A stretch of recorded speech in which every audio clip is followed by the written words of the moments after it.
اداکارہ ثنا جاوید اور شعیب ملک کے درمیان عشق معاشقہ کب سے چل رہا تھا، کچھ تہلکہ خیز انکشافات سامنے آئے ہیں۔ شعیب ملک ثانیہ مرزا کو کب سے دھوکہ دے رہے تھے اور کیوں دھوکہ دے رہے تھے؟ کیونکہ ثانیہ مرزا شعیب ملک کو دبئی بلاتی رہیں اور وہ مصروفیات کا بہانہ بنا کر ثانیہ مرزا سے ملنے سے انکار کرتے رہے، یہاں تک کہ شعیب ملک اور اس وقت اس کی گرل فرینڈ ثنا جاوید دبئی میں تھے، لیکن ثانیہ مرزا کو شعیب ملک نے یہ کہا کہ وہ کچھ فیملی مسائل کی وجہ سے سیالکوٹ میں ہیں اور وہ فی الحال دبئی نہیں آ سکتے۔ ذرائع کے مطابق ثنا جاوید عمیر جسوال کے شادی سے فوری بعد شعیب ملک کے ریڈار پر آ گئی تھی اور دونوں میں دوستی، تعلق، سلام دعا، عشق معاشقے میں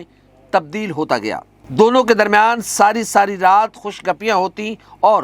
عہد و پیما کیے جاتے۔ شعیب ملک نے ثنا جاوید کو راضی کرنے کی کوشش کی کہ وہ عمیر جسوال سے طلاق لے کر مجھ سے شادی کریں، جس پر ثنا جاوید نے کہا کہ ایسا ہرگز نہیں ہو سکتا کہ وہ ثانیہ مرزا کی سوتن بن کر تمہاری زندگی میں آئے۔ ہاں، البتہ ایک شرط ہے کہ تم پہلے ثانیہ مرزا کو طلاق دو، پھر اس کے بعد مجھ سے شادی کی بات کرو۔ ثنا جاوید نے اس خدشے کا اظہار کیا کہ کہاں میں ایک چھوٹی سی اداکارہ اور کہاں ایک عالمی شہرت یافتہ پلیئر، کھلاڑی، ٹینس اسٹار ثانیہ مرزا، جس پر شعیب ملک نے کہا کہ وہ ثانیہ مرزا کے ساتھ اب نہیں رہنا چاہتے، وہ ثانیہ مرزا سے اکتا چکے ہیں، اس لیے وہ تم سے شادی کرنا چاہتے ہیں۔ شعیب ملک نے ثنا جاوید کے سامنے عشق و محبت کے وہ عہد و پیما کیے کہ برف پگھلنا شروع ہو گئی اور ثنا جاوید بھی شعیب ملک کی جانب آہستہ آہستہ راغب ہونے لگی۔ ثنا جاوید کی خواہش پر ٹیلی فون پر بات کرتے ہوئے ثنا جاوید کے سامنے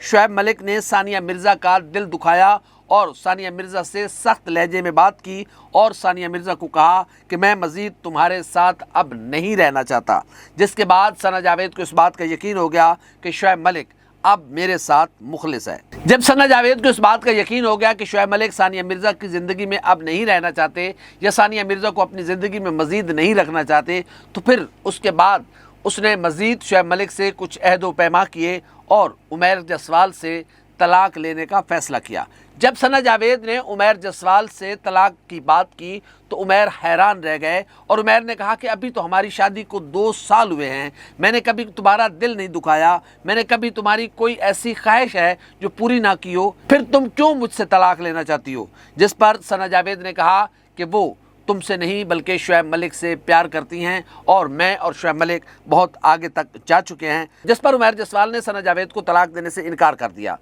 ثنا جاوید نے یہ بات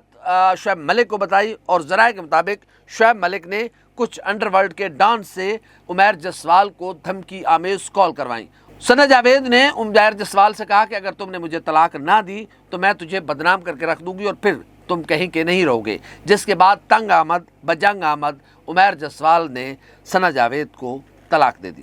کہنے والے یہ بھی کہتے ہیں کہ شعیب ملک ثنا جاوید پر ایسے لٹو تھے کہ کیا کہنے۔ ثنا جاوید جب بھی کسی ڈرامہ شوٹنگ میں جاتی، شعیب ملک سارا دن اس شوٹنگ سیٹ پر پہنچ جاتے اور ثنا جاوید کا انتظار کرتے رہتے۔ شوٹنگ کے بعد دونوں ایک ساتھ وہاں سے روانہ ہوتے تھے۔ دوسرا ایشو یہ ہے کہ پاکستانی اداکاراؤں کو پیسے کی لت لگ گئی ہے اور ہر پاکستانی اداکارہ چاہتی ہے کہ وہ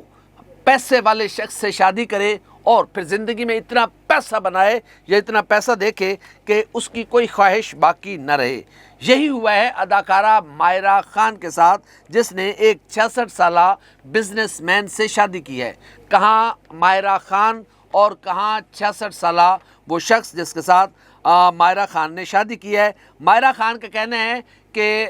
ان کا دوست سلیم کریم 66 سال کا نہیں ہے، وہ ینگ ہے اور وہ اتنی بڑی کاروباری شخصیت نہیں ہے جتنی کہائی جا رہی ہے۔ میں نے پیسے کی خاطر سلیم جاوید سے شادی نہیں کی، بلکہ میں اس سے محبت کرتی تھی، وہ مجھ سے محبت کرتا تھا۔ 66 سالہ شخص کی یہ محبت کی وجوہات کیا ہو سکتی ہیں یہ تو سب جانتے ہیں۔ کہنے والے یہ بھی کہتے ہیں کہ سلیم کریم کا دنیا کے 75 ممالک کے تاجروں کو اپنی خدمات دینے کا کاروبار ہے اور وہ بہت بڑے بزنس مین ہیں۔ ایسے 66 سالہ شخص کا انتخاب نہیں کیا مائرہ خان نے اور ایسے وہ 66 سالہ شخص پر لٹو نہیں ہوئی۔ بہت کچھ دیکھا ہے مائرہ خان نے، جس کے بعد انہوں نے سلیم کریم سے شادی کا فیصلہ کیا۔ نہ جانے راتوں رات امیر کبیر ہونے کا بھوت پاکستانی اداکاراؤں کو